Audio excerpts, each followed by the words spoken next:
अच्छा, ठीक आहे. काय तुम्ही 10 वरदानं लिहिलीत का? हो, ते झाले. अच्छा. आई बाबांसाठी पण झाले 5-5. हम्म.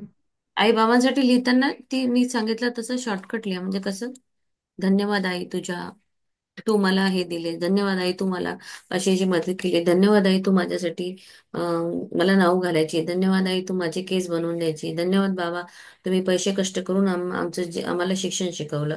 असेच 5 लिहायचे रोज. हाच फॉर्मॅट ठेवा. ओके. ठीक आहे ना? म्हणजे बिकॉज वगैरे त्याच्यात नाही टाकायचं. बाकीचे आपले जे 10 आपण लिहितो यामध्ये त्याच्यामध्ये टाकायचं आहे.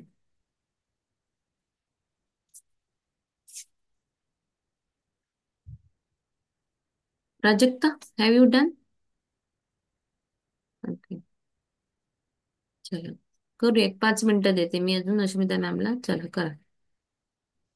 So good morning everyone. आता मी लाईव्ह केलेलं आहे आणि आपण रोज सकाळी उठल्यानंतर पहिले 10 वरदानं लिहितो, ज्यामध्ये आपल्याला दिवसभरात ज्या ज्या गोष्टी आपल्याला काय छान छान घडल्या त्या. आणि तसंही तुम्हाला जर नाही सुचलं तर तुम्ही जिथे बसले आहात तिथे तुम्हाला ज्या वस्तू दिसत आहेत त्या वस्तूबद्दल तुम्ही कृतज्ञता व्यक्त करू शकता. तुम्हाला ती वस्तू कशासाठी मदत करते तुम्ही तिथे. मी माझ्या लॅपटॉपची खूप आभारी आहे, कारण त्यामुळे मी माझ्या झूम मीटिंग अटेंड करू शकते, मी झूम मीटिंग घेऊ शकते, मी युट्यूब बघू शकते, मी मूवी बघते. माझं मनोरंजनाचं ते एक साधन पण आहे, प्लस मला त्याच्यामधून पुष्कळसं ज्ञान पण मिळतं. सो या प्रकारे मी असं लिहेन. एखादं स्विच बोर्ड बघत जर तुम्ही असाल तर ते स्विच बोर्ड तुम्हाला का महत्वाचं आहे, तुम्हाला काय हेल्प करतं. तुमच्या समोर सपोज आता माझ्या समोर आहे बुक्सची रॅक आहे, ती माझे सगळे बुक व्यवस्थित अरेंज करायला मदत करते. म्हणून मी त्यासाठी आभारी राहणार. तर मला पूर्ण सेंटेन्स व्यवस्थित लिहावं लागेल तिथे की मी माझ्या बुक्सच्या कपाटाची खूप आभारी आहे, कारण त्यामुळे मी माझे सगळे बुक्स खूप छान पद्धतीने अरेंज करून ठेवू शकते आणि मी सहज ते मला मिळतात. अशा प्रकारे आपण 10 वरदानं कंप्लीट करायची. 10 पेक्षा जास्तही तुम्ही लिहू शकता. जितकं जास्त तुमचा माइंड जे ब्रेन आहे ते फास्ट, म्हणजे तुम्हाला विचार करावा लागला नाही पाहिजे की अरे काय लिहू काय लिहू. फास्ट तुमच्या दिमागामध्ये ते असलं म्हणजे. याचं काल मी 2 दिवस आम्ही बाहेर जाऊन आलो तर मी तिथे जिथे खाल्लं, मी डिनर घेतलं, लंच घेतलं, पाणी जिथे घेतलं, आईस्क्रीम घेतली, त्या सगळ्या हॉटेल्सला धन्यवाद मी आज दिला. त्या सगळ्या ज्यांनी मला गिफ्ट दिले त्यांना धन्यवाद दिले. ज्या स्विमिंग पूलमध्ये आम्ही खूप एन्जॉय केलं त्या स्विमिंग पूलला मी धन्यवाद दिला, त्या पाण्याला धन्यवाद दिला. तर या प्रकारे मी माझ्या 10-15 ग्रॅटिट्यूड कंप्लीट केले. मग वडिलांसाठी, आई वडिलांसाठी लिहिल्यानंतर मग आपल्याला अफर्मेशन्स लिहायचे आहे की तुम्हाला काय हवं आहे. तर मी माझ्या मिस्टरांसाठी लिहिते आहे. ते पोलाईट आहेत. Thank you universe. Subhash is very polite. Thank you universe. He is healthy emotionally, physically, mentally. Thank you universe. अशा प्रकारे मी ते 5 सेंटेन्स लिहिते. त्याच्यानंतर मी माझ्या मुलीसाठी thank you Komal is honest and sincere. Thank you Komal is studying very nicely. Thank you Komal focus in her studies. Thank you, Komal. Thank you, universe. Komal is very intelligent and friendly with everyone. Thank you, universe. Komal is born to lead and shine. अशा प्रकारे मी तिच्यासाठी 5 वाक्य लिहिली. त्याच्यानंतर मला वेळ होता, तर मग मी सकाळी उठल्यानंतर माझे रिलेशनशिप मधले पण सगळे 3ही यांचे कम्प्लीट करते. त्याच्यानंतर मी मॅजिक वॉन्ड, जे मी लोकांना ओळखत नाही, जे समाज जे आपल्याला सेवा देतात त्यांच्यासाठी मी मॅजिक वॉन्ड केलेलं आहे. अशा प्रकारे रोज तुम्ही सकाळी तुमची प्रॅक्टिस करा. हार्डली अर्धा तास या प्रॅक्टिसला लागतो. थोडं 5 वाजता उठून कम्प्लीट करत जा. ठीक आहे. चला, आता झाल्या 5 मिनिटं. तर बाकीचे राहिलेले प्रॅक्टिस तुम्ही नंतर करू शकता. Will start. येस. आपले अवचेतन मनाच्या शक्तीच्या साठी करायचंय, त्याच्या आधी आपण प्रार्थना करूया. ठीक आहे. सो दीर्घ श्वास घ्या. ही एक प्रकारची एक एक्सरसाइज आहे जे आपण हवेला थँक्यू पण म्हणतो, प्लस आपण आपल्या अवचेतन मनाला पण जाग करत आहोत. तो दीर्घ श्वास. पोट पुढे आलं पाहिजे. पोट पुढे येऊन पूर्ण मोठा श्वास घ्यायचा, सोडताना श्वास दीर्घ सोडता आला पाहिजे. छोटा घ्यायचा, मोठा सोडायचा. Hold, exhale. Again inhale, hold, exhale. येणाऱ्या आणि जाणाऱ्या श्वासाकडे लक्ष केंद्रित करायचंय. येताना आणि जाताना त्याला बघायचंय. न बघता श्वास पोटात गेलाही नाही पाहिजे, बाहेर आलाही नाही पाहिजे. इतकं व्यवस्थित तुम्हाला त्या श्वासाकडे लक्ष द्यायचं आहे. श्वास आत, होल्ड, बाहेर. One more time. दीर्घ श्वास आत, होल्ड, बाहेर. पुन्हा श्वास आत, होल्ड, बाहेर. धन्यवाद, धन्यवाद, धन्यवाद. एक स्मित हास्य द्या. आज हसण्यासाठी तुम्हाला एक कारण मिळालंय, कारण तुम्ही जिवंत आहात. सो मला आजचा हा श्वास दिला, मी जिवंत आहे. खूप खूप आभारी आहे. माझ्या घरचे सगळे, माझे आप्तजन, नातेवाईक सगळे खूप सुदृढ आणि छान आहेत. मी त्याहीसाठी धन्यवाद द्यायचे. माझं शरीर चालत आहे. माझ्या शरीरामध्ये सगळ्या गोष्टी मी करू शकते, अनुभवू शकते, ऐकू शकते, बोलू शकते, चालू शकते. या सगळ्यासाठी परमेश्वरा तुझे खूप खूप आभार. मला इतकं सुदृढ शरीर तू दिलं आहेस. ही शरीराची जी देणगी तुम्हाला, आरोग्याची जी देणगी तुम्हाला दिली आहे, त्यासाठी तुझे खूप खूप आभार परमेश्वरा. धन्यवाद, धन्यवाद, धन्यवाद. धन्यवाद माझ्या आईसाठी, जिने मला जन्म दिला आहे, विश्व दाखवलं. धन्यवाद माझ्या वडिलांसाठी, ज्यांनी कष्ट करून पैसा कमवला आणि मला हवं त्या सगळ्या चांगल्या गोष्टी मला त्यांनी दिल्या. मला कर्तृत्ववान बनवलं. धन्यवाद पंचतत्वांसाठी. धरती माता जी सतत ग्राउंडेड राहायला शिकवत, आणि धरती मातेच्या मांडीवरच मी बसून ही प्रार्थना करते. धरती माता मला खूप छान छान ठिकाणी फिरायला नेते. धरती माता, खूप आभार तुझे. तू आम्हाला फळं, फुलं, भाज्या सगळं देते. धन्यवाद, धन्यवाद, धन्यवाद. धन्यवाद आपल्या अमृत पितात जलसाठी. पाणी, निर्मळ जल. पाणी हे, आता स्विमिंग करण्यामध्ये खूप मजा येते पाणी असताना. उन्हाळ्याच्या वेळेस पाण्याचं खूप मोठं आपल्याला महत्व कळतं. थंड पाणी किती महत्वाचं आहे. झाडं किती महत्वाची आहे. या थंड पाण्यासाठी खूप खूप धन्यवाद. शरीरामध्ये ऑक्सिजन निर्माण करतं. धन्यवाद, धन्यवाद, धन्यवाद. धन्यवाद त्या हवेसाठी. एक हवेची झुळूक एक खूप सुंदर आनंद घेऊन जातात. हवेसाठी खूप खूप धन्यवाद, जे आम्हाला श्वासाद्वारे आमच्या शरीरामध्ये असते. धन्यवाद, धन्यवाद, धन्यवाद. अग्नी देवता, जी आमच्या पोटामध्ये अग्नी देवता आहे, ती आमचं अन्न पचन करते. अग्नीवर आम्ही स्वयंपाक करू शकतो. अग्नी ऊर्जा शक्ती, सूर्यप्रकाश जे आम्हाला देतो, त्याच्यामुळे आमच्यामध्ये नवीन चैतन्य निर्माण होतं. सूर्यासारखं तेजस्वी चमकावं कसं, हे आम्ही सूर्याकडून शिकतो. डिसिप्लिन आम्हाला तो सूर्य शिकवतो. त्या सूर्यप्रकाशासाठी, त्या अग्नी तत्वासाठी खूप खूप धन्यवाद. धन्यवाद स्पेस एलिमेंट आकाशासाठी, जे आमच्यामध्ये आहे सर्वत्र, त्यामुळे आम्ही सगळे कामं करू शकतो. या स्पेस एलिमेंटला खूप खूप धन्यवाद. धन्यवाद, धन्यवाद, धन्यवाद. धन्यवाद आजच्या पूर्णत्वाच्या, संपूर्णत्वाच्या दिवसासाठी. आश्चर्यामागून आश्चर्यकारक, चमत्कारामागे चमत्कार असे छान छान गोष्टी माझ्या आयुष्यामध्ये घडत आहेत.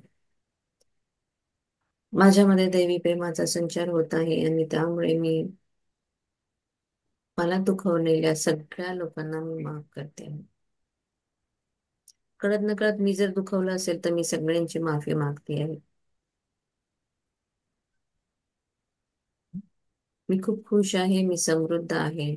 आजच्या दिवसासाठी परमेश्वरा तुझे खूप आभार. माझ्या मित्रमंडळींसाठी खूप आभार. माझ्या नातेवाईकांसाठी खूप आभार. माझ्याजवळ असलेल्या भरपूर संपत्तीसाठी खूप आभार. माझ्याकडे सुदृढ शरीर आहे, त्यासाठी तुझे आभार. धन्यवाद, धन्यवाद, धन्यवाद. हँड्स डोक्यावर ठेवायचे. मी पद्मपदम भाग्यशाली आहे. परमात्माचा सदा साथ आणि हात माझ्या डोक्यावर आहे. मी खूप भाग्यवान आहे. मी कर्तृत्ववान आहे. मी पैशाची चुंबक आहे. मी पैशावर प्रेम करते. पैसा माझ्यावर त्याहूनही जास्त प्रेम करतो. मी खूप खूप खूप खुश आहे. खूप खुश आहे. खूप खुश आहे. राणी सारखं जीवन जगतीये. मी एक क्वीन आहे. धन्यवाद, धन्यवाद, धन्यवाद परमेश्वरा. मी भाग्यवान आहे. मी भाग्यवान आहे. प्रत्येक मला फक्त यश आणि प्रगतीच देत. मी स्वतःच एक यश आहे. कुठल्याही कामाला मी हात लावल्यास त्याचं सोनं होतं. मी खूप भाग्यवान आहे. मी खूप भाग्यवान आहे. मी खूप भाग्यवान आहे. Thank you, thank you, thank you. धरती मातेला वंदन करायचं आहे.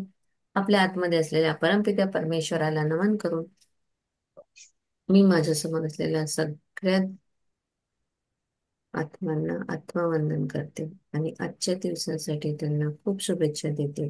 त्यांच्या जीवनामधला आजचा दिवस हा सर्वोत्तम सर्वोत्कृष्ट आदर प्रेम याचा असो आणि त्यांच्या स्वप्नांना पंख लागो आणि त्यांची स्वप्न लवकरात लवकर पूर्ण हो, हीच परमेश्वर चरणी प्रार्थना.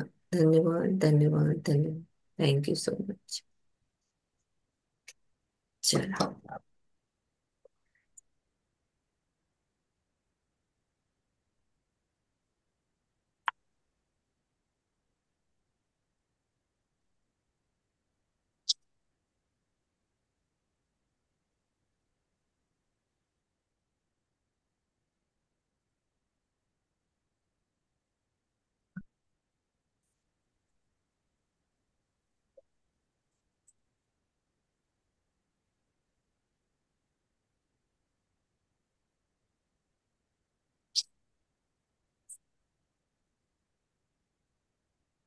वाचू का मॅम? यशाचे खरे मोजमाप. काही लोक म्हणतील, पण अमुक अमुक माणसाने फसवणूक, काळा बाजार करून अमाप पैसा मिळवला आहे, अशी अनेक प्रकरणे आपल्याला आढळू शकतात.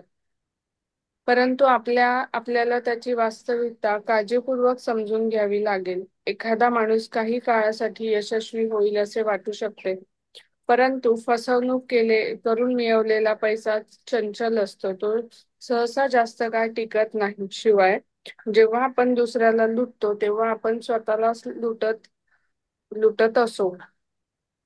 आपण ज्या अभाव आणि मानसिक मर्यादांच्या जाणीवेचा सामना करतो त्या इतर मार्गांनी देखील प्रकट होतात, जसे की आपले शरीर, कुटुंब, जीवन आणि इतर लोकांशी असलेले आपले नाते. आपण जे काही विचार करतो आणि अनुभवतो तेच घडते. आपण ज्यावर विश्वास ठेवतो तेच घडते. कपटाने संपत्ती जमा करणारा माणूस यशस्वी मानता येत नाही. मानसिक शांतीशिवाय यश मिळत नाही. जर एखादा माणूस रात्री शांतपणे झोपू शकत नसेल, आजारी असेल किंवा त्याच्यात अपराधीपणाची भावना असेल, तर त्याने लबाडीने कमावलेला संपत्तीचा काय फायदा? येस, एवढं पहिले सांगते मी. सो यश यश कशाला म्हणायचं? खरं मोजमाप काय यशाचं? आपल्याला काय वाटतं? अरे, तो व्यक्ती खूप छान आहे, समृद्ध पैसा कमवतो आहे, त्याच्याकडे सगळे लोक बघा किती छान पैसा आहे, मस्त ते लोक इथे ते फिरतात. पण ते यश नाही आहे. म्हणजे यश तेव्हाच म्हटलं जाईल जेव्हा आपण शांत झोपू, आपलं कौटुंबिक जीवन खूप सुंदर आहे, आपलं शरीर खूप सुदृढ आहे. या सगळ्या गोष्टी जेव्हा आपल्याला जवळ असतात तेव्हा त्या व्यक्तीला आपण एक यशस्वी व्यक्ती म्हणू शकतो. कुणाला फसवून काळा बाजार करून जो पैसा येतो तो जास्त काळ टिकत नाही. कारण लक्ष्मी ही चंचल आहे. जर एखाद्याला फसवून तो पैसा मिळाला तर ती ती पण तशी दुसरीकडे सहज निघून जाईल. अजून एक गोष्ट अशी की जे व्यक्ती चोरी करतात किंवा कुणाला फसवतात, त्यांचं अंतर्मन त्यांना सांगत असतं की असं करू नये, ही चांगलं नाही. पण मन आहे ना, ते माइंड, ते इकडे तिकडे फिरवत असतं. पण ते काहीतरी ते काम करतात. पण मग काय होतं, रात्री झोपायला गेले की कंटिन्यूस त्यांना त्या गोष्टी आठवणे, त्यांना झोप लागत नाही. त्यांचं मन त्याला नेहमी टोचण्या देत असतं की हे असं बरोबर नाही, हे बरोबर नाही, हा पैसा ठीक नाहीये. किंवा पैसा आता मी तर आणलाय माझ्याकडे तर भरपूर पैसा आहे, मग ती वेगळी भीती, कोणी चोरून नेला तर, काही झालं तर, हे त्यांच्या मनामध्ये सारखं असतं.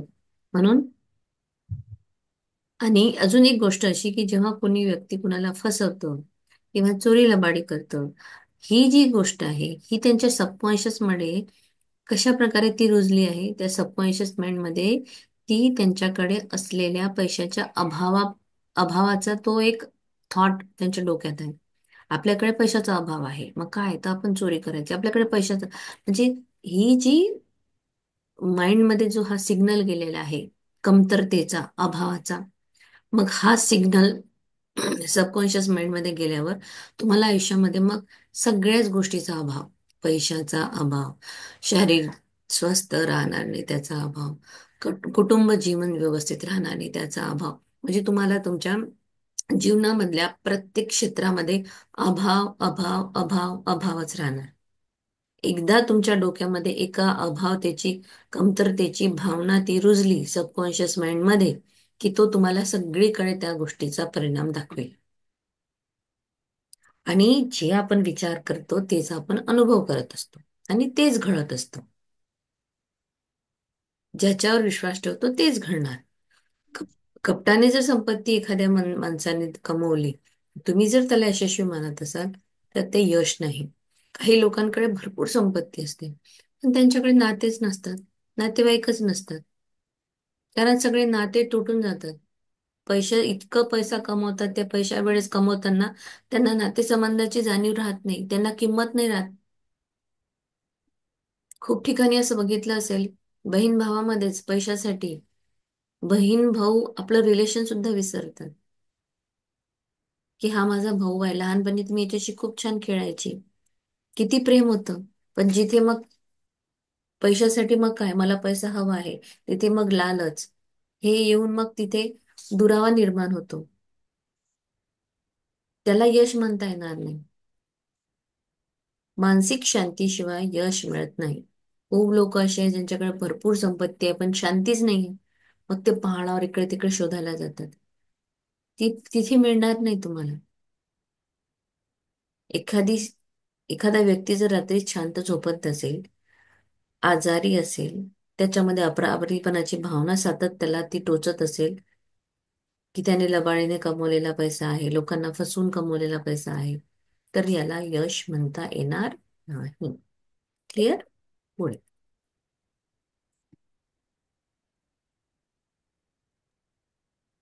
मी एकदा लंडनमध्ये एका गुन्हेगाराला भेटलो, ज्याने मला त्याचे काही कारनामे सांगितले. त्याने भरपूर संपत्ती जमा केली होती आणि त्याचे फायनान्समध्ये फ्रान्समध्ये. फ्रान्समध्ये ग्रीष्मकालीन घर होते आणि तो इंग्लंडमध्ये राजेशाही पद्धतीने राहत होता. परंतु त्याला मनशांती अशी नव्हतीच. स्कॉटलँड यार्डचे पोलीस आपल्याला कधीही अटक करेल याची त्याला नेहमी भीती वाटत होती. त्याला अनेक अंतर्गत समस्या होत्या, ज्या निश्चितपणे त्याच्या कायमच्या भीतीमुळे आणि खोलवर रुजलेल्या अपराधीपणामुळे उद्भवलेल्या होत्या. त्याने चुकीच्या गोष्टी केल्या आहेत हे त्याला माहीत होते. या अपराधीपणाच्या भावनेने त्याच्या पुढे अनेक अडचणी निर्माण केल्या. हम्म. पुढे वाचू का? नको, हे एवढं सांगून देते मी. सो जोझेफ मर्फी जेव्हा लंडनमध्ये एका गुन्हेगाराला भेटले, मग तेव्हा त्यांनी सांगितलं की त्यांनी काय काय केलं आहे, त्याची कारनामे त्यांनी सांगितले. त्याच्याकडे भरपूर संपत्ती जमा होती आणि त्याचं एक फ्रान्समध्ये घर होतं जे उन्हाळ्यामध्ये ग्रीष्मकालीन घर होतं. सो इंग्लंडमध्ये तो खूप छान राजेशाही पद्धतीने राहत होता, परंतु इतकं असूनही त्याला मनामध्ये कुठे शांती अशी नव्हती. त्याला सारखी भीती असायची की स्कॉटलँड यार्डचे पोलीस येतील का, मला अटक करतील का. नाही, जेवण म्हणजे तो व्यक्ती शांततेने करत, दिवस रात्र त्याचं डोकं त्याच्यामध्येच, भीती भीती भीती भीती. आणि त्या भीतीच्या जेव्हा व्हायब्रेशन, जी एनर्जी भीतीची, मग सगळ्याच याच्यात भीती, मग त्यामुळे सेल्स ते सगळे चेंजेस होतात बॉडीमध्ये. आणि मग काय होतं, तर मग 100 रोगांना आमंत्रण, अपराधीपणाची भावना खूप खोलवर मनामध्ये रुजल्या जाते आणि मग प्रत्येक गोष्ट ही चुकीची चुकीची घडते. असंच त्या व्यक्तीसोबत होत होतं. हे त्याला माहित होतं आणि त्याच्यामध्ये सारख्या त्याच्या अडचणी त्याला यायच्या. त्याच्या अपराधीपणाच्या भावनेमुळे त्याला सारख्या त्याच्यापुढे नेहमी अडचणी उभ्या राहत असे. पुढे. नंतर मी ऐकले की त्याने स्वतःला पोलिसांच्या स्वाधीन केले आणि तुरुंगवास भोगला. तुरुंगातून सुटल्यानंतर त्याने मानसोपचार तज्ञ आणि आध्यात्मिक गुरूंचा सल्ला घेतला, ज्यामुळे त्याच्यात परिवर्तन झाले. त्याने नोकरी स्वीकारली आणि एक प्रामाणिक, कायदा पाळणारा नागरिक बनला. त्याला जे आवडते ते त्याला मिळाले. आता तो आयुष्यात पहिल्यांदाच सुखी, समाधानी होता. खालचा परिणाम. यशस्वी व्यक्तीला त्याचे काम आवडते आणि तो आपले आंतरिक गुण पूर्णपणे अभिव्यक्त करून विकसित होतो. यश हे केवळ संपत्ती जमा करण्यावर अवलंबून नसते, तर ते यापेक्षा उच्च आदर्शावर अवलंबून असते. ज्याने खोल मानसिक आणि आध्यात्मिक समज प्राप्त केली आहे, त्यालाच यशस्वी व्यक्ती म्हणता येईल. येस. मग जोझेफ बार्फींनी ऐकलं की त्या व्यक्तीने काय केलं, त्याला मनशांती भेटत नव्हती, त्याला सारख्या अडचणी येत होत्या. मग त्यांनी स्वतःच पोलिसांकडे गेला आणि सरेंडर करून टाकलं. त्यांनी त्याच्या गुन्ह्याची सजा पूर्ण भोगली. मग त्याच्यानंतर तो एका मानसोपचार तज्ञ आणि आध्यात्मिक व्यक्तीकडे, गुरूंकडे गेला. त्यांनी त्यांचा सल्ला घेतला. मग त्याच्यामध्ये हळूहळू परिवर्तन झालं. त्याचे सगळे विचार बदलले. मग त्यांनी एक छान नोकरी स्वीकारली. त्या नोकरीमध्ये एक प्रामाणिक, व्यवस्थित त्यांनी खूप छान तिथे काम केलं. कायदा पाळणारा, कायद्यानं हातात घेणारा असा व्यक्ती बनला तो. व्यवस्थितपणे काम करू लागला आणि त्याला जे आवडत होतं ते त्याला मिळत गेलं. आणि त्याला मनशांती सुद्धा मिळाली आणि मग तो आयुष्यामध्ये पहिल्यांदा त्यांनी इतकं छान फील केलं, सुखी, समाधानी, छान झोप, आनंद आनंद असं त्याच्यामध्ये होता. त्या यशस्वी व्यक्तीला त्याचं काम आवडतं आणि ते आपले आंतरिक गुण पूर्णपणे तो तिथे वापरायचा आणि त्यामुळे त्याचा तो विकास होत होता. यश हे केवळ संपत्ती जमा करण्यावर अवलंबून नसते. यशाची डेफिनेशन ही फक्त पैसा जमा करणे ही नाही. आपण सक्सेसफुल त्या व्यक्तींना कधीच म्हणू शकत नाही की ज्यांच्याकडे फक्त संपत्ती आहे, ज्यांच्याकडे मन चांगलं नाही, जे चोरी करून आणतात किंवा कोणाला दुखवतात, कोणाच्या भावना त्यांना कळत नाही, अशा व्यक्तींना एक यशस्वी व्यक्ती म्हणून संबोधू शकत नाही. किंवा आपल्याला दुरून दिसतं, अरे त्याच्याकडे तर भरपूर संपत्ती आहे, पण त्याच्या आतमध्ये काय चालू आहे? त्याचे नातेसंबंध ठीक आहे का? त्याचं शरीर ठीक आहे का? त्याच्या करिअरमध्ये तो कसा आहे? जरी पैसा आहे त्याच्याकडे, पण तो कसा आला आहे? खरं तो व्यक्ती दयाळू मायाळू आहे का? तो किती त्याचे नाते जपतो? तर हे यशाची डेफिनेशन ही संपत्ती जमा करणे ही नाही आहे. तुमची सर नातेवाईकांमध्ये तुम्ही खूप मस्त वेळलेले आहात. तुमच्या प्रत्येक कार्यक्रमामध्ये तुमचे नातेवाईक येतात, सहभागी होतात, तुम्ही मज्जा करता, खूप खुश राहता. हे किती मोठं यश आहे. तसंच तुमच्या वर्क प्लेसला तुम्ही जाता, तिथे तुम्ही किती छान तुमच्या सगळ्यासोबत रिलेशन आहे. तुम्ही सगळं काम छान एन्जॉय करत आहात, मनातून काम करत आहात, आवडीने काम करत आहात. तुम्ही लोकांची तारीफ करत आहात.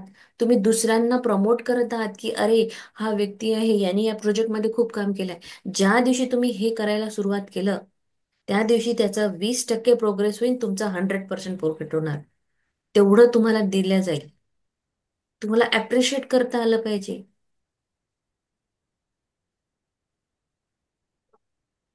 सो उच्च आदर्शावर ह्या सगळ्या गोष्टी अवलंबून असतात.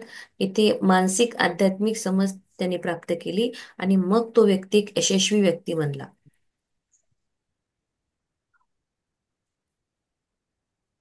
आजचे अनेक उद्योगपती यशासाठी त्यांच्या अंतर्मनाचा योग्य वापर करण्यावर भर देतात. काही वर्षांपूर्वी फ्लॅगलर नावाच्या तेल उद्योगातील एका मोठ्या उद्योगपतीबद्दल एक लेख प्रकाशित झाला होता. त्याने सांगितले की त्याच्या यशाचे रहस्य म्हणजे आपल्या संभाव्य प्रकल्प मानसिक दृष्टीने पूर्ण होताना पाहण्याची क्षमता. उदाहरणार्थ, तो डोळे बंद करून आपल्या संभाव्य तेल प्रकल्पाचे कल्पना चित्र पाहत असे. त्याला रुळांवरून धावणाऱ्या तेलवाहक गाड्या दिसत असत. त्यांच्या शिट्ट्या वाजताना ऐकू येत असत. आणि त्यांच्यातून निघणारा धूरही दिसत असे. आपल्या त्याच्या अंतर्मन आपल्या त्याच्या अंतर्मनाद्वारे आपल्या प्रार्थनेची पूर्तता झाल्याचे तो पाहत असे आणि अनुभवत असे. जर तुम्ही एखादे ध्येय स्पष्टपणे पाहू शकत असाल तर तुमच्या अंतर्मनाच्या आश्चर्यकारक कार्यशक्तीद्वारे तुम्हाला पाहिजे असलेल्या सर्व गोष्टी तुम्हाला माहीत नसलेल्या मार्गाने तुम्हाला पुरवल्या जातील. येस. हे एक मोठे उद्योगपती, त्यांनी कसं त्यांचं स्वप्न पूर्ण केलं. तर इथे व्हिज्युअलायझेशन किती स्ट्रॉंग आहे तुमचं, तुम्ही कसं व्हिज्युअलाइज करता. आता भरपूर लोक आहेत जिथे मॅजिक बुक करत आहेत. अजूनही पुष्कळ लोकांची स्वप्न पूर्ण नाही झाली, पण तुम्ही व्हिज्युअलायझेशन कसं करता. तुम्ही सकाळी उठता, 3 श्वास घेता, मग तुम्ही तुमच्या स्वप्नात काय आहे त्याचा विचार करा. मला स्वप्न मी बघतो आहे, तर मग का मला काय पाहिजे आहे या स्वप्नातून. कधी त्याचा विचार केला. मी स्वप्न जर माझं पूर्ण झालं तर मला कसं वाटेल. मी पहिल्यांदा कुणाला सांगणार. मी कसं समोरचा व्यक्ती रिॲक्ट करेल, मी कशी रिॲक्ट करेल, आमच्या भावना कशा असतील. तुम्ही हे सगळं करता का. विचार करा तुम्ही एकदा. तर या उद्योगपतीने काय केलं, त्याचा अंतर्पणाचा योग्य वापर केला. त्याला फ्लॅगलर नावाच्या तेल उद्योगामध्ये एक मोठा उद्योगपतीचा एक लेख प्रकाशित झाला होता. आणि त्याच्या यशाचं रहस्य त्यांनी सांगितलं की जो त्याला तेल प्रकल्प हवा होता, त्यांनी त्याची संकल्पना त्याच्या पूर्ण मस्तिष्क पटलावर आणि सगळे चित्र त्यांनी त्याच्या सबकॉन्शियस माइंडला प्रोव्हाइड केले. आणि यापुढेही मी सांगितलंय की जर तुम्ही म्हटलं पैसा, तर पैशाची इमेज तुमचा सबकॉन्शियस माइंड कॅच करेल. तुम्ही जर म्हटलं गिलास, तर तो तीच होईल. तुम्ही मंदिर, तर मंदिर. तुम्हाला जे तुम्ही बोलाल त्याची इमेज तो कॅप्चर करत असतो. मग या व्यक्तीने काय केलं, त्याच्या मानसिक दृष्टीने त्यांनी सगळं पाहिलं. डोळे बंद केले. तो प्रकल्प, त्याच्या कल्पनाची तेल भांडार किंवा तेल जिथे निघते ती कंपनी. आता तुम्हाला तुमच्या जी मी जेव्हा ही उच्चारत जरी आहे ना हे शब्द, तर तुम्हाला नॅचरली तुमच्या डोक्यामध्ये एक कुठेतरी इमेज फॉर्म होत असेल की अरे हा तेलाचा भांडार. त्याची त्याने ट्रक बघितलं तर तुमच्या डोक्यामध्ये पटकन तो विचार येईल. तुमच्या डोक्यामध्ये तो शब्द नाही येणार, पण ती तुम्ही तेलवाहक गाडी तुम्हाला एकदम असं इमेज फॉर्म होईल की हा टँकर चालला आहे ज्याच्यामध्ये तेल आहे. बरोबर आहे. जो मानसिक दृष्टीने त्या व्यक्तीने पूर्ण क्षमतेने डोळे बंद करून त्या तेलाच्या प्रकल्पाचं कल्पनाचित्र उभं केलं. मग त्याला त्या रुळावरून धावणाऱ्या गाड्या, त्याच्यानंतर त्यांच्या शिट्ट्यांचा आवाज, त्याच्यातून निघणारा धूर आणि सगळं त्याला दिसायला लागलं. आणि त्याच्या अंतर्मनाद्वारे त्याच्या प्रार्थनेची पूर्तता झाल्याचं तो पाहत होता. तो अनुभव करत होता. लिटरली जगत होता तो. आणि त्याला त्याचं ध्येय स्पष्टपणे तो पाहू शकतही होता. सो जेव्हाही तुम्ही आपल्या अंतर्मनाची, अवचेतन मनाची अमर्याद अद्भुत शक्तीचा जेव्हा वापर करता ना, तेव्हा तुम्हाला ती सगळी पुरवते. तुम्हाला माहित नसलेल्या मार्गाने ती तुम्हाला पुरवल्या जाईल. कशी तुमच्या समोर प्रकट होईल, कशी सादर होईल, तुम्हाला कळणारही नाही, पण ती तुमच्या समोर येऊन उभी राहील जेव्हा तुम्ही या प्रकारचे व्हिज्युअलायझेशन कराल. आणि सतत चांगल्या गोष्टी करणे, चांगलं वागणे, इमानदारीने वागणे, प्रशंसा करणे. आपण कुठे काही आपल्याला छान गोष्टी माहीत असल्या तर 4 लोकांना त्या सांगणे, त्या शेअर करणे. तुम्ही कुठल्या गुरुकडे जसं आपण आता अश्विन मॅमकडे माझी मॅजिक बुक केलंय, राजन सर आहेत, मी पुष्कळ माझे श्रेयांश सर आहेत, मी सगळीकडे. मग मी ते लपून न ठेवणे, ते सगळ्यांना सांगणे. जर कोणाला अडचण आहे तर त्याला तुम्ही एकदा सांगू शकता. किंवा तुमच्या ज्या फील्डमध्ये तुम्ही आहात, जिथे तुम्ही वर्क प्लेसला आहात, तिथे काही लोकांची खूप अशी वेगळी अशी मानसिकता असते की नको नको, मी प्रोजेक्ट हेड आहे किंवा माझ्या प्रोजेक्टमध्ये मी इथे काहीतरी करते आहे. आणि एखाद्या व्यक्तीने जर खूप छान काम केलं आणि तो प्रोजेक्ट खूप छान झाला, तर तुम्ही तुमच्या जे बॉस असतात त्यांना तुम्ही सांगाल का की या व्यक्तीने ही मदत केली, या व्यक्तीने खूप एक्सलंट काम केलं. असं नाही करत खूप लोक, पण ते करायचं आहे आवर्जून. ज्याचं क्रेडिट त्याला द्यायचं. तुमच्या मनामध्ये क्लिअर क्रिस्टल सगळं स्वच्छ असलं पाहिजे. मला ज्या वेळेस अश्विन मॅम आल्या तेव्हा मला मदत करणारे माझे जे होते, माझ्या मागे जे काम करणारे होते सर, प्राजक्ता नव्हती, पण प्राजक्ता अं, काश्मीरहून असतानाच ती ती मेसेज वगैरे देऊन ती मला मदत करत होती. स्नेहाने मला भरपूर मदत केली, अविनाशनी मला मदत केली, प्रतिभा, त्यांचे मिस्टर, हे सगळे. मी जर मी स्वतः म्हणू शकले असते मी केलं मी केलं, पण मला मी केल्याचं हे नाही मिरवायचंय. मला माझ्या सोबत असलेल्या माझ्या सगळ्या कलिग्सला, सगळ्यांना मला तो क्रेडिट द्यायचा आहे. जेव्हा हे क्रेडिट देणं तुम्ही शिकणार, तुमच्या आयुष्यामध्ये खूप मोठा फरक पडेल. कुठलीही गोष्ट चांगली झाली असेल आणि ती गोष्ट जर त्या व्यक्तीमुळे जर चांगली झाली असेल, तर तुम्हाला तेवढं मोठं मन करून ती तेवढं अप्रिसिएशन करता आलं पाहिजे. तुम्हाला कोणी काही दिलं, तुम्हाला त्याचा कौतुक करता आलं पाहिजे. तुम्हाला तुमच्या स्वप्नांचं काल्पनिक पूर्ण चित्र व्यवस्थित बघायचं आहे, आणि तेव्हा ती वस्तू तुमच्या समोर सुद्धा उभी राहील. यशाच्या 3 पायऱ्या. यशाच्या 3 पायऱ्यांचा विचार करताना तुम्ही तुमच्या अंतर्मनाच्या सर्जनशील शक्तींना कधीही विसरू नका. यशाच्या कोणत्याही योजनेच्या सर्व पायऱ्यांमागे हीच प्रेरक शक्ती असते. तुमची कल्पना व विचार सर्जनशील असतात. भावनेची जोड मिळताच या कल्पना व विचार श्रद्धा बनतात आणि ते तुमच्या श्रद्धेनुसार तुम्हाला ते मिळते. मॅथ्यू 9:29. ओके, हे पण हा पॅरेग्राफ कम्प्लीट कर.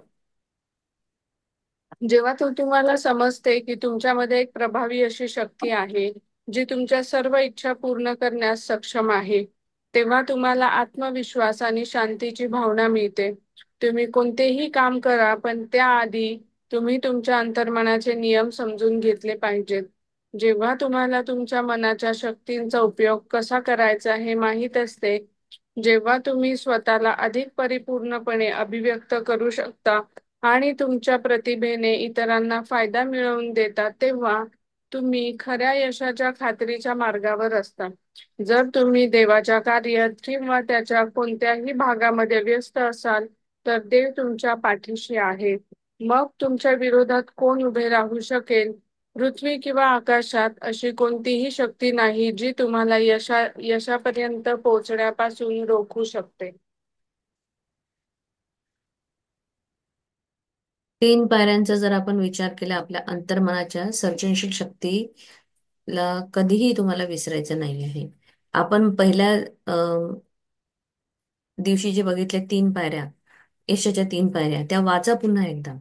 त्या योजनेच्या सर्व पायऱ्यांमध्ये एक म्हणजे तुमची शक्ती, कल्पना आणि विचार हेच सर्जनशील असतात.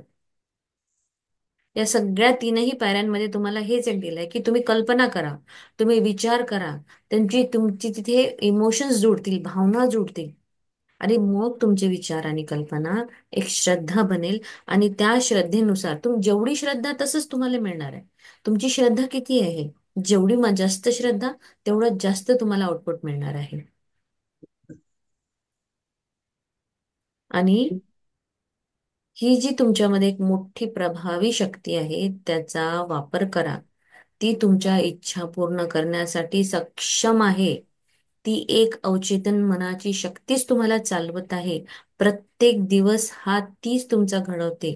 तुम्ही तुमच्यामध्ये आत्मविश्वास आणि शांततेची भावना सुद्धा तीच देते. कोणतेही काम करा, पण त्याच्या आधी अंतर्मनाचे नियम समजून घ्या. तुमच्या मनाच्या शक्तीचा त्याचा उपयोग कसा करायचा हे तुम्हाला माहित आहे, आणि स्वतःला अधिक परिपूर्णपणे तुम्ही अभिव्यक्त करू शकता. त्याच्याच सोबत सोबत तुमचा त्या प्रतिभेने इतरांनाही फायदा मिळवून देता येईल. म्हणजे जर तुम्हाला माहित आहे की अंतर्मनाची शक्ती असं काम करते, मग जर कुणाला तुम्हाला सांगायचं आहे, तर सांगायचं की मी असं करतो, तुम्हीही करा, मी ह्या गुरुकडे शिकलो, तुम्हीही बघा करून. हे जी मी आता तुम्हाला याच्या आधी सांगितलं तेच, की फक्त माझा आणि माझाच फायदा व्हावा, जर जग मागे राहिलं तरी चालते, मीच फक्त शाईन झालं पाहिजे, अशी भावना नसावी. माझ्याकडून मीही दुसऱ्यांना काहीतरी देऊ शकलो पाहिजे.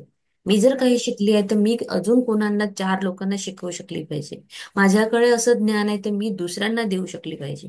अशी तुमच्यामध्ये ती वृत्ती असली पाहिजे. मग तुम्ही यशाच्या खऱ्या मार्गावर जाल. एखाद्या ऑफिसमध्ये तुम्ही एखाद्याची प्रगती केली तर त्याला जर 20% जर त्याला हा पैसे जास्त मिळतील किंवा वाहवाही जास्त मिळेल किंवा त्याचं इन्क्रिमेंट जास्त होईल, पण तुमचं 100% त्याच्यामध्ये होणार. तुम्हाला देणारच युनिव्हर्स. कारण तो बघणार की वा, हा व्यक्ती किती छान आहे, किती समाजाचा कल्याणाचा विचार करतो, किती दुसऱ्याच्या फायद्याचा विचार करतो, किती निस्वार्थ हा दुसऱ्याला इतका अप्रिशिएट करतो. त्याच्याजवळ असलेल्या ज्ञानाचा तो दुसऱ्यांना फायदा करून देतो आहे. म्हणून आपल्याकडे जे आहे ते देता आलं पाहिजे, निस्वार्थ सेवा करता आली पाहिजे. मग तुम्ही खरं यश प्राप्त कराल. कारण देवाच्या कार्यात किंवा कोणत्याही भागामध्ये जर तुम्ही व्यस्त असाल तर तुम्हाला देव पाठीशी आहे. मग तुमच्या विरोधात कोणीही उभं राहणार नाही. ब्रह्मांडामध्ये अशी कुठलीच शक्ती नाही जी तुम्हाला तुमच्या यशापर्यंत पोहोचण्यापासून ब्रेक लावेल, रोखू शकेल. तुम्हाला प्युअर, 100% प्युअर खरं बोलणे, खरं वागणे, चांगला विचार, चांगले सजेशन, हेट्रो सजेशन कधी कुणाला वाईट देऊ नये. नाही ह्याचं तसंच आहे, ह्याचं असंच होईल किंवा काही होईल. आपल्याला माहित आहे तर आपल्याच पर्यंत कनिंगनेस नको. पूर्णपणे व्यवस्थित आपल्याला जगायचं आहे. पुढे 3च मिनिट राहिलेले आहे, आपण उद्या घेऊया हे. त्याने हम्म. त्याचे स्वप्न कसे साकार केले. हो so ma'am. Thank you so much. आजचं तुम्हाला लेसन कळलेलं आहे. अफर्मेशन प्लीज रोज लिहा.